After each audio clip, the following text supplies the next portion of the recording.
All right, so today we're going to talk about the micro E-mini S&P stock index futures. You've probably heard this product mentioned multiple times this week. I know it's been kind of a hot topic. We're going to bring in maybe a couple alternative ideas and make sure that you understand the benefits of trading futures over stocks and that sort of thing. If you don't know who I am, my name is Carley Garner. I run a futures and options brokerage shop in Las Vegas. We actually are a branch of the Zaner Group who's headquartered here in Chicago. They're one of the oldest IBs in the business, so we're proud to be associated with them. Weather's a lot better in Vegas, obviously, so that's why we reside in Las Vegas. If you have any questions or comments or concerns, you can reach me at this information. If you're interested in learning more about futures trading, you can go to decarleytrading.com. We have videos, charts, all types of educational material that hopefully will help you decide whether futures is for you or not, and if you want to learn more. If you're on social media, we're on Twitter, Facebook, Instagram. We post a lot of charts, market commentary, dog pictures. So if you like animals, it's a place to go as well. I write a monthly column for Stocks and Commodities magazine. It's called Futures for You. If you haven't seen it, you should pick up a copy, not just for my column, I'm not saying that, but it's a great magazine. It's actually probably the last standing commodity magazine there is. And it's a great publication. I also contribute content to Jim Cramer's Mad Money. If you're wondering, Jim Cramer is a lot like he is on the show. He's the nicest guy you'll ever meet in the world, and he's extremely humble. So don't believe everything you see on Twitter. He's a really, really great guy. He gets a bad rap on Twitter. Oops. What's it? Yeah. Twitter's a rough place to be, I'll tell you. There's no censorship going on whatsoever there. So if you have thin skin, it's not the place to go. So we actually, about a year or so ago, we developed a mobile app. It's an informational app. There's commodity news feeds, video feeds, all types of fun stuff for free. You can download it for free. You can access all that information for free. If you are a client of ours, you will also receive premium content, which includes newsletters that we write in-house, trading recommendations. Our clients actually get their mobile app has a pop-up notification telling them, the trading idea we have for that particular day. And so it's a lot of fun. If you're not a client of ours, you get everything else still for free. You can still use the app, it's still useful. You just don't get the trading ideas. But you can sign up for a trial of the trading recommendations. I've written 4 books. I've written a couple of them multiple times. If you go to Amazon, that's the cheapest place to get them, and you type in our name, you're going to see 4 books come up. Ignore the 2 at the bottom. Those are older books. They're out of print. We've switched publishers. And honestly, they're available like on the second market, but they're really crazy expensive and it's not worth it, trust me. So the 2 at the top are what you want to look for if you decide you like what you hear and you want to learn more. Okay, so let's get started. Obviously, there's a substantial risk of loss in trading futures and options. Today we're talking specifically about the micro. So this particular contract isn't necessarily extremely risky unless you make it that way by trading a bunch of them. Otherwise, it's relatively tame, but at the same time, we're still talking about leverage. We're still talking about speculating and trying to beat the market, so there's definitely risk involved. It's not, people always ask me talk about commodities, and they talk about investing in commodities, and I want to make sure everyone understands it's not really investing, it's trading. There's a big difference. Investing is buying a CD or a T-bill or maybe even a stock that pays a good dividend. This is a little different.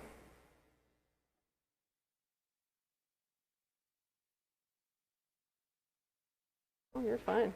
Welcome. Okay, we'll start with why trade futures. And I actually covered a lot of this yesterday in the CME booth when we presented, but I want to make sure everybody understands that we're not just trying to sell these products because we happen to be futures brokers and we make money on people trading futures. They actually are excellent, excellent products. The one thing I can say about trading the E-mini S&P or the micro E-mini S&P is that you need to keep in mind it's not something that, like, it doesn't completely replace trading a stock index because you don't receive dividends. Obviously, in futures trading, there's no dividends involved. So it's not something that you want to hang on to, buy and just roll it over for 10 years. It's not that kind of a trade, but it can be a much longer term speculation or a way to hedge, and so we'll talk about that today. So traders tend to flock towards what's familiar, and that's usually stocks or ETFs. They already have a stock account. They see they can trade the SPY, or maybe they can trade UNG, natural gas ETFs, or GLD. So they just go for what's convenient. But generally, convenience is not the best way to go about it. It's usually inefficient, right? If you need a loaf of bread and you go to the convenience store, it's convenient, but you're paying too much. It might be stale. It's not what you really want.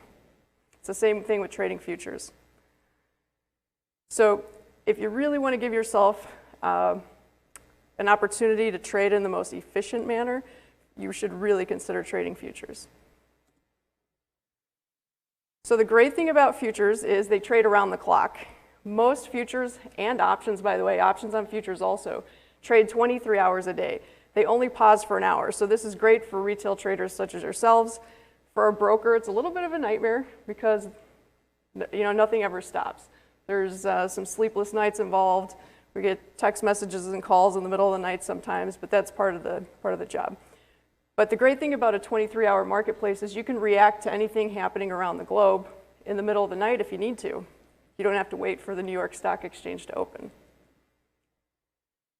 Futures traders all receive portfolio margining. They all receive leverage, and it's free. You don't have to pay interest to your brokerage to trade a bigger notional value than you have. So for example, the margin on, let's say, crude oil is about $3,500.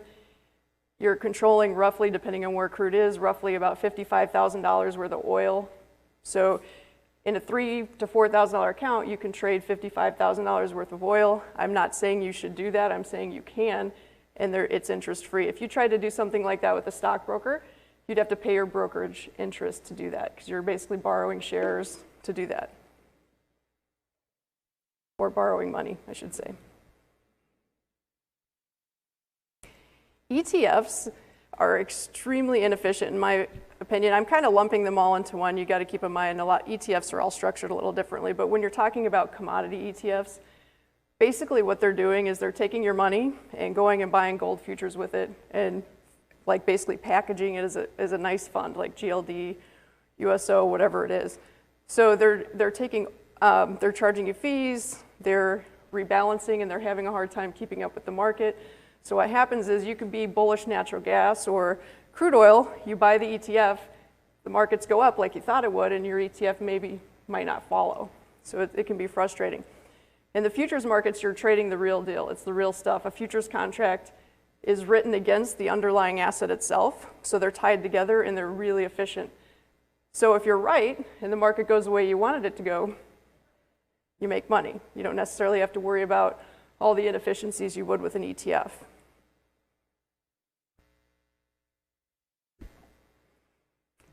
Also, in commodities or futures, you can buy or sell in any order. If you think a market's going down, you sell it. If you think it's going up, you buy it. This is something that beginning traders have a hard time getting their head around, but it's actually a pretty simple concept.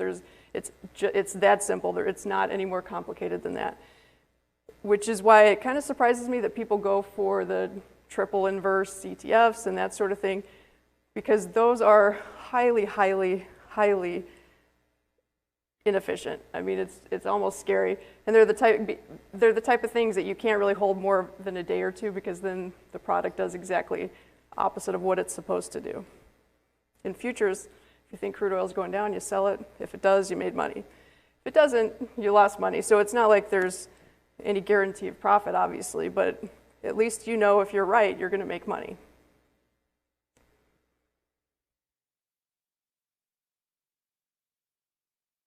So in futures, you don't necessarily have to have a huge account. Most people assume you need 100,000 or 50,000 to trade commodities.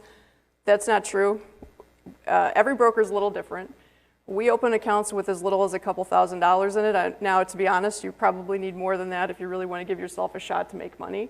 But in theory, you could open a very small account and trade futures. And the product we're going to talk about today, which is the Micro E-mini, the margin's about $700. So with a $2,000 account, you could reasonably trade that product. One of my favorite advantages to trading futures is the tax advantage. Nobody likes paying taxes, right? Or maybe you do. I don't. The futures trades are taxed at a 60-40 blend. So you basically are going to pay, regardless of how long you hold a trade, you're going to pay your tax liability will be based on 60% long-term gains, 40% short-term gains. Yep. Yeah. Yes, absolutely. Yeah. So it's great. And another thing to keep in mind is, as a stock trader, you have to report each trade to the IRS, which is a complete nightmare. In futures, you don't. In futures, you report one number. At the end of the year, you get a 1099. You either made money or you lost money, and that's all you have to let the IRS know about. And futures trading is exciting. That's probably why we're here talking about futures trading. Anything is possible in commodities. If you really, really go wild in your speculations, you can make or lose a ton of money. I don't necessarily recommend that people trade that way. In fact, if you trade that way in the long run, you're absolutely guaranteed to lose money. But I've seen one extreme example is I did see a trader turn a $10,000 account into $500,000 in about 2 weeks. He did this when the S&P crashed in 2008, so it was kind of an extreme situation. But the same trader gave all of that money back the 2 weeks following. So those are the kind of swings you can see if you really get super aggressive. Again, I don't recommend that, but just giving you some examples. Okay, so let's talk about the Micro E-minis. When I tell people I'm a commodity broker or a futures broker, most people get a little nervous, maybe even scared. It intimidates them because they've heard all these stories about people losing money trading futures. And I argue that it's not really the futures markets that are more risky than stocks or any other marketplace. It's the way that people approach them, because the leverage is free, because their broker will let them trade an E-mini S&P with $500 in their account. They put themselves in situations that are not conducive to making money, and they lose. It's unfortunately the reality. But the CME came up with these micro futures, which was absolutely great because they're 1/10 the size of an E-mini, which means you're basically making or losing $5 a point instead of $50 a point. And what it does is it gives people more room for error. You don't have to stress out about every tick the S&P moves. You don't have to worry about what's going to happen overnight, because even if the S&P makes the biggest move ever in the history of the S&P, you might make or lose $750 to $1,000, which is a lot of money, but that would be once in a decade type of move. The point size is $5 a point, yeah. So basically the CME with this product, they have opened the door to retail traders to trade futures. People that are maybe risk averse, people that maybe don't have a lot of money now can get involved. They've basically overcome the largest obstacle keeping people out of futures trading, which is risk. Now keep in mind, these contracts are just as leveraged as the bigger contracts. They didn't take away the leverage, they just took away the dollar risk because it's a smaller contract, a smaller notional value. So you've probably heard about the micro S&P being talked about all weekend, as we mentioned, but maybe you haven't heard that there's also a NASDAQ micro, a Dow micro, and a Russell 2000 micro.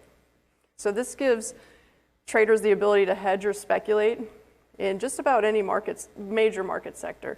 Tech stocks, blue chips, small caps. There are no options written on the micros, but to be honest, the contract's so small, I don't think options really would make any sense. It would be kind of silly. But with that said, they might be a replacement to somebody that is traditionally buying calls or buying puts because they want to keep their risk low. This is actually probably a better way than being an option buyer, because even though your risk isn't necessarily limited, it's still small, and you don't have to worry about time value erosion. Anybody that's purchased options before, you know if you buy an option and the market doesn't move, what happens? It just slowly erodes to nothing.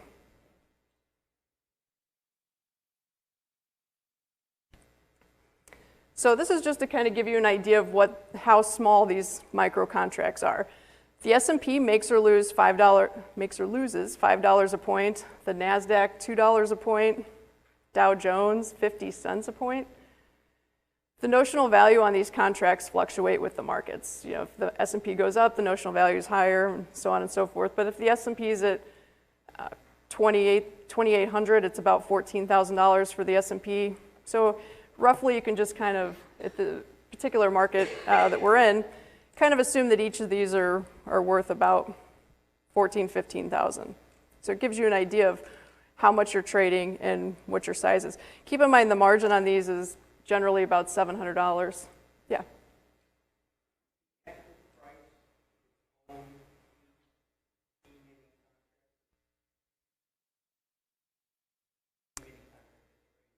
Okay, so there are two, I think I do, yeah. So this is a great question. Thank you for bringing that up, because we actually had a client contact me a week or so ago, and he didn't understand that they're two separate markets. There's an E-mini S&P market, and then there's an E-mini micro market. They're tied together. They're always going to be pretty close, because if they stray away from each other, yeah, you'll have people arbitraging. So because of that, they stay pretty tied. You'll notice almost always they're within the same price or within a tick or two.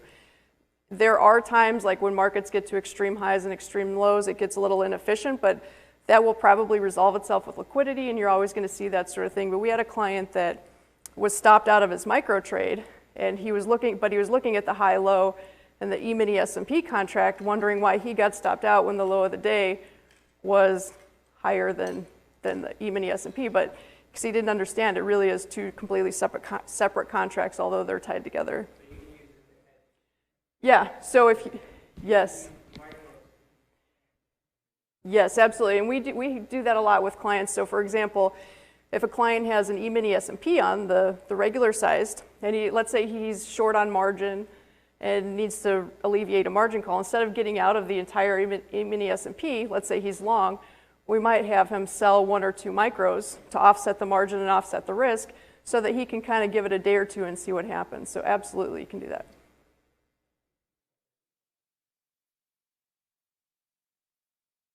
You can, and actually I recommend that people do that, because the micro is absolutely liquid enough to trade. I don't think liquidity is an issue, but for charting purposes, I think you're better off watching the regular E-mini S&P and then executing your trade on the micro. That's what I would recommend.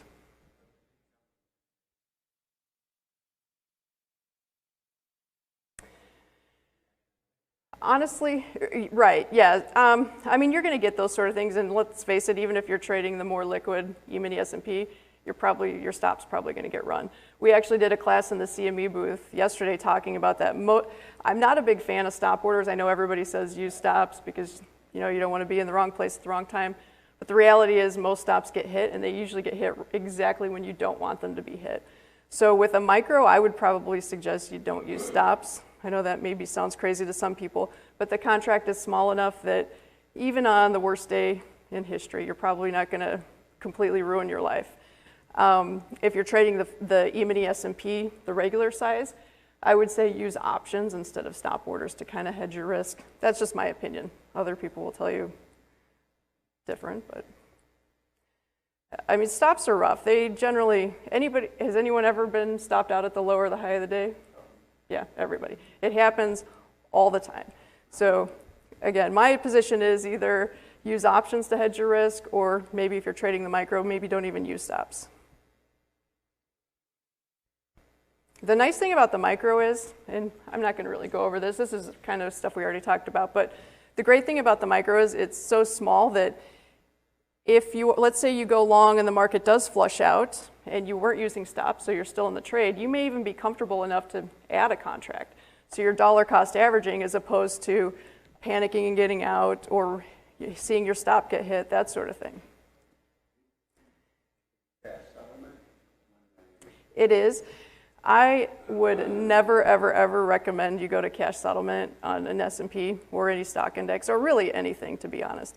Like, it's hard enough to make or lose money in the commodity markets. The last thing you need is some arbitrary settlement price. I mean, sorry, Paul, I know you're with the CME, but I've seen the S&P settlement price like 10, 15 points different than what people expect it to be. There's just no reason to leave yourself open to that kind of, it's just, it's ambiguous, so yeah. Yeah, get out, it's no big deal. Are the options cash settlement or The Okay, so the options on the E-mini are not cash settled unless you're trading the quarterly expiration, so it's complicated. Almost all of the options are exercised into futures contracts. They're only going to be automatically exercised if they're in the money at expiration. We tell people to get out before expiration no matter what. I've seen too many people, especially we do a lot of option selling, and so I've seen so many people, they sell an option for $500. Today it's worth like 25, and instead of buying it back just to ensure that they're oh no, they want to keep the extra $25, and next thing you know, that option is now worth $2,000. So don't do that. If you're selling options, always buy it back. If you're trading futures, always get out before it goes to cash settlement. There's no reason to hold it in.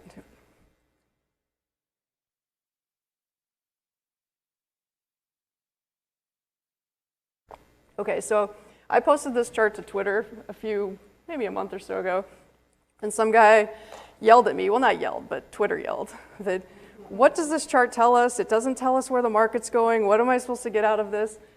I'm not trying to tell anyone where the market's going with this chart. The only purpose of this is to show you the difference between if you were trading a micro or if you were trading a mini, how much you would have made or lost on that particular move. Yep, you can see that.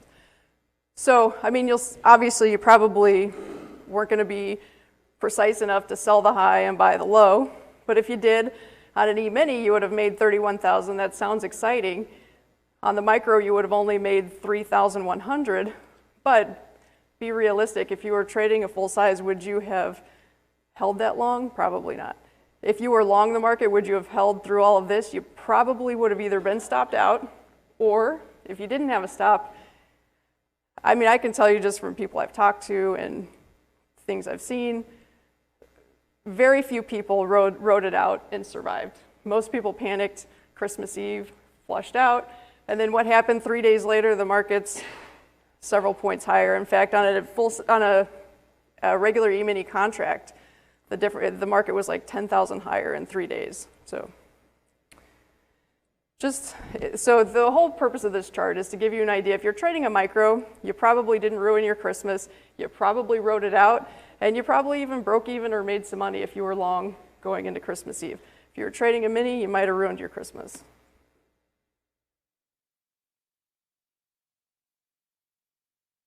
Okay, so why trade micros over minis? Here's some reasons I thought of. There's probably more. Less margin. The margin fluctuates, by the way. It's not an exact thing, but it's roughly about 700. It'll go up or down with the market, depending on how things play out. But with a margin of less than $1,000, you don't have to worry about getting out before the close. I know a lot of small retail traders, they're panicking to get out of their S&P the last hour of the day, and you see the prices squeeze up or squeeze down as everyone's following the herd. You don't need to play that game. If you're trading a micro, you just put it on, you hang on. Even if you're in a $2,000 account, no reason to get out. You have plenty of margin. Yeah.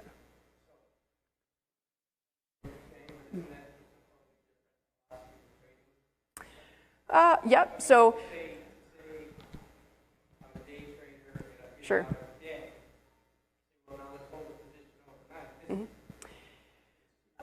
Okay, that's a good point. I would say with the micros, they're probably not the best for day trading. I know some people will day trade them and some people do, but because it's such a small contract, you're probably not going to make or lose a ton of money day trading them. I would say it's more of a swing trade or position trade product, but everyone has a different opinion. But with that said, we actually did a class on this yesterday. We talked about it. The fallacy of day trading is the nice thing is you're feeling comfortable because you're out by the close. You don't have any overnight risk. It's comfortable for people. But the reality is the markets don't care if you have to be out. The markets are going to do what they want to do. So if you get a signal in the morning and it doesn't get a chance to play out until the next day or maybe even overnight, then you're probably going to tread water day trading. It's really, really hard to make money if you're in and out in the same session, always flat at the close. And honestly, there's really not any more risk in hanging on to it through the close and getting out after dinner or later in the day, and you avoid all that chaos at the last hour of the day. So that's my opinion. The micros are going to give you lasting power. You're less prone to panic. You don't have to worry about stop losses, in my opinion. I wouldn't trade with a stop with these because stops are probably going to get out. Like, most people think stop orders protect them from big losses, but what happens more often, in my opinion, than not, is you just take a whole bunch of small losses. You always get stopped out. You only lost $100 or $200, but you did it 20 times. So that's been my experience. Is the market on the micros much wider than the market? The bid-ask spread? It's about the same. It's maybe slightly occasionally, but it's not something that should ever stop anybody from trading it. It's fine. Getting in and out is not a problem whatsoever. So you're basically, with a micro, you're giving yourself more room for error. You don't have to pick the high or pick the low or even catch some giant trend in the middle, to be honest. You can comfortably give yourself plenty of room to be wrong or to be early, and that goes a long way. Also, keep in mind, trading is really a mental game. I know we all study charts and books and we think we're super smart, but what it really boils down to is just being able to mentally control your emotions. It's really that simple. I've seen, just on a complete random note, I've seen clients that subscribe to trading signals, the exact same signals, same entries, stop, everything. One guy will make money and one guy will lose money, and the difference is how they manage their emotions during the trade.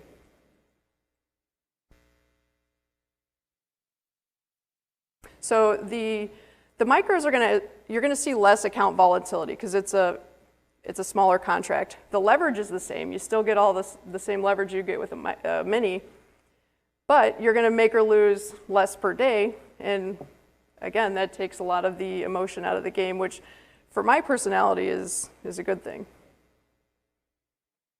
Also, if the micro is something that bores you, just the thought of it, at least use it to paper trade. Like if you have a new trading strategy or some new idea that you want to test, this is a great way to test it in a live market with a little bit of skin in the game. And believe it or not, a lot of traders that I talk to do experience a little bit of emotion when they're trading the micros, even though it's small and it's not going to change their life in any way. They still get it's basically like paper trading with a little skin in the game. So it's a great way to get familiar with platforms or with your trading strategy. And the micro gives futures traders the ability to trade with longer time horizons. So as a futures trader, most people I talk to, maybe they're day trading, maybe they're swing trading, they're holding a position for a day or two. Very few people are holding positions for months because of the leverage, and it's hard. It's hard to see your position up or down $5,000, $10,000. That's a lot of money for people. With the micro, because it's a smaller contract, you could feasibly hold a position for several weeks or even months and not be too worried about it. You're not going to, you're not going to make nearly as much or lose as much as you would on the E-mini, but that's not the point. The point is you can withstand the drawdowns, you can be comfortable in adding and position sizing and that sort of thing.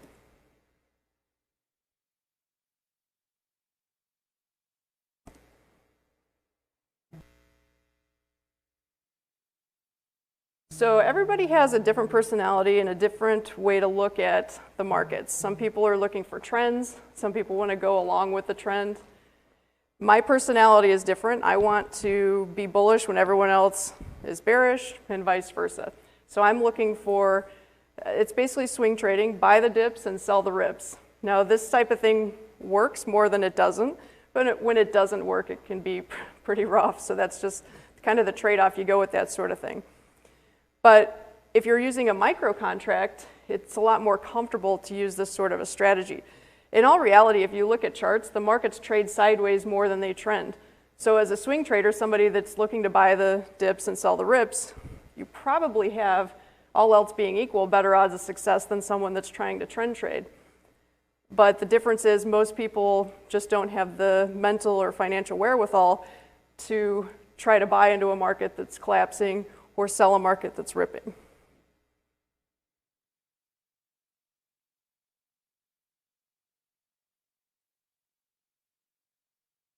So this is a 60-minute chart.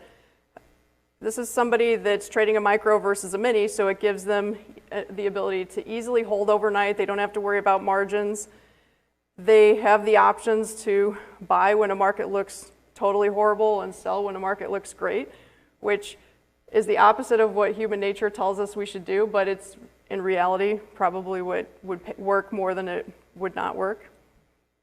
I'm not saying it would be easy to trade in and out, pick the highs and lows. I'm just giving you an idea of, you can imagine if you were trading an E-mini, would you really have enough guts to buy into big dips like that? Or would you say, no, it's probably going to go a little lower? Or if you did buy, you'd place a stop and you'd most likely get stopped out. You notice markets are messy when they top out or bottom out. It's not like a rounding, slow. There's no, you don't receive a memo letting you know things are turning. It just happens. And if you're not in, you've missed it. So just to give you an idea of the profit and loss, I'll get you in, like what something like this might return to a trader or what you might suffer if you're on the wrong side of it. The range up here on the top starts out from about $200 to $250 on a micro. And as it expands, over here we get into like $300 to $500 swings on a micro. So that just kind of gives you an idea of what we're talking about.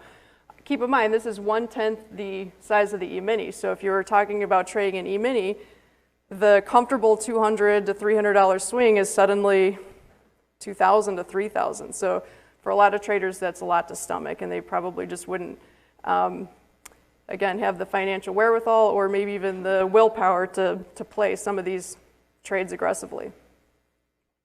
And I'm sorry, what was your question? It's RSI, yeah.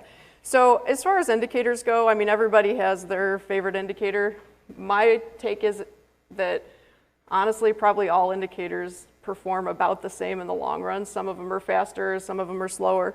They're all taking the same data and telling us what's happened. It's not necessarily anything magic. I prefer the RSI. I also look at Williams percent R because it's a little quicker, and so I use the Williams percent R as kind of a get ready type of signal, and then RSI is more of a go. And we're looking for overbought and oversold. So anytime RSI gets above 70 or below 30 is when we start getting interested. And you'll see it works. This isn't, I mean, this obviously I kind of probably cherry picked it, but if you pull up any market intraday, you'll probably see about the same thing. Every time it gets a little overbought is when the trend ends, and so on and so forth. Occasionally you'll get really, really big trend days, but it's not, I know the trend, they say the trend is your friend, but it usually is not your friend.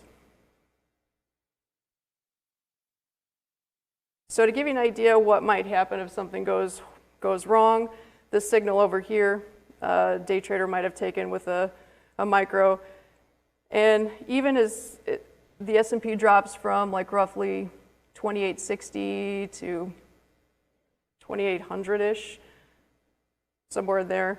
I mean, we're still only talking a couple $100 loss as opposed to a $2,000 loss on an E-mini. As an E-mini trader, you're probably looking to pull the plug. As a micro trader, you might even consider adding on, or maybe if you get out, it's $200 probably isn't going to ruin your week. So most people don't realize, or well, they know, but they just forget that the futures markets were created to hedge, not speculate. So we're here talking about how to speculate in the markets, but the purpose of them is actually to allow people to hedge their price risk. The idea of a futures contract is it transfers the risk from a speculator to a hedger, and vice versa. In theory, it's a zero-sum game. If one person buys and one person sells, somebody's making money and somebody's losing money. It's not quite that easy or simple because there's transaction costs and other things involved, but in the end, it really is almost that simple.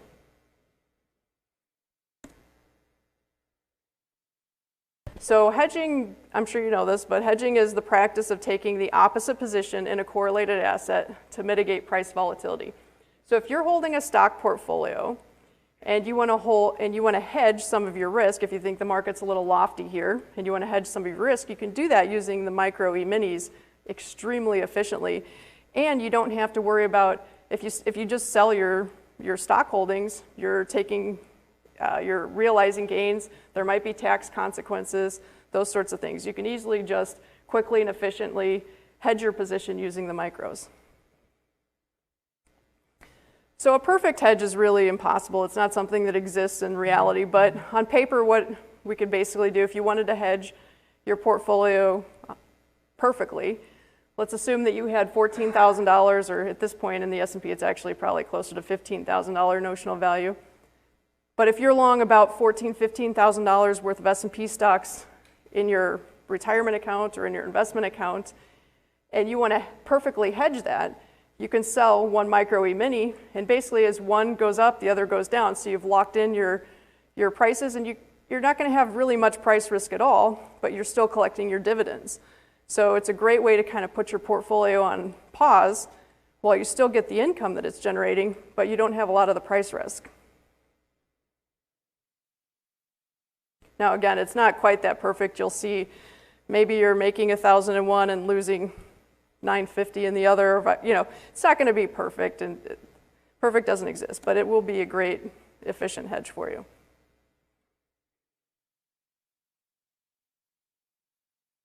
And you can hedge with a scalpel rather than a hatchet, and this is great because we already mentioned that there's a NASDAQ micro, a micro Russell, and a Dow. So if you have a portfolio of, let's say, roughly 140,000, and you wanted to hedge your various risks, maybe part of it's in tech stocks, part of it's in blue chips, some of it's in small caps, you could try to pinpoint your hedges by using a various number of these contracts, maybe one of each, depending on your allocation.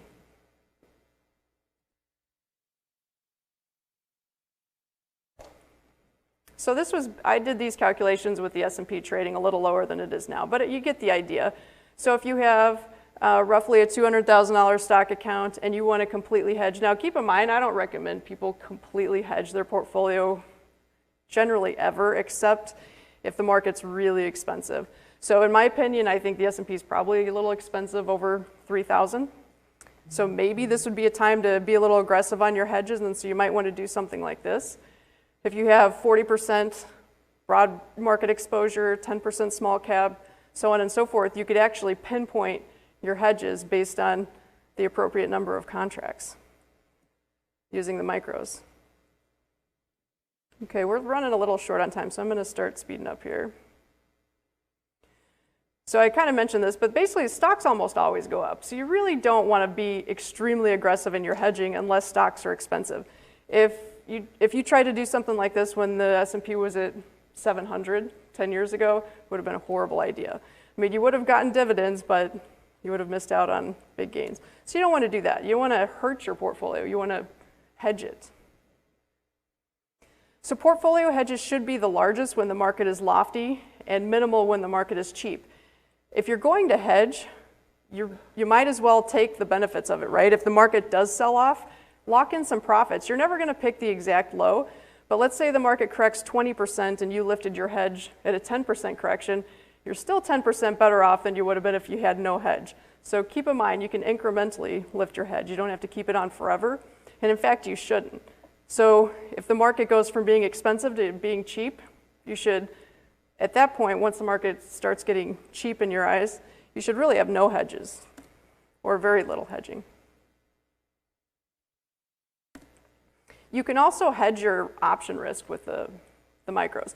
So if you're an E-mini S&P option trader, you can use the micros to hedge your tail risk, that sort of thing. Maybe some sort of a covered call. You could sell an S&P call and buy one micro to hedge your upside risk, and that way you have a nice balanced trade that actually makes money if the market goes up sideways, as long as the bottom doesn't fall out.